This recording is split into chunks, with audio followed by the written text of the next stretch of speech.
இந்த யாகத்துக்கு வரணும்னு நினைக்கிறவங்க, வரப்போகிறவங்க அனைவருமே தயவு செய்து அந்த யாகம் நடக்கக்கூடிய தேதியிலிருந்து முன்னாடி 7 நாள் பின்னாடி 7 நாள் நான்வெஜ்ஜை விட்டுறணும்.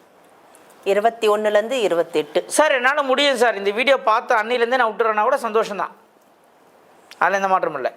எப்போவுமே ஒரு காரியம் பலிதமாகணும் அப்படின்னா அந்த அந்த அந்த நிகழ்ச்சி முடிந்த பிறகும் அந்த விரதத்தை கண்டினியூ பண்ணணும். அதுதான் சக்ஸஸ் கொடுக்கும்.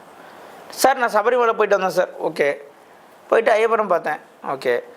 இறங்கி கீழே பம்பால் இறங்கி மாலையை கட்டிட்டேன் சார், அது தவறு. சபரிமலைக்கு போயிட்டு வந்து வீட்டுக்கு வந்து வீட்டில் நீ சாமி கும்பிட்டு ஒரு நாள் மாலையோட நைட்டு வீட்டில் தங்கிட்டு தான் நீ மாலையை ஆகும். இதுதான் எங்கள் குருசுவாமி எங்களுக்கு வழி சொல்லி கொடுத்தது. அதாவது என்னன்னா, நீ வழிபாடு முடிந்தும் ஒரு நாள் அதை கண்டினியூ பண்ணணும்.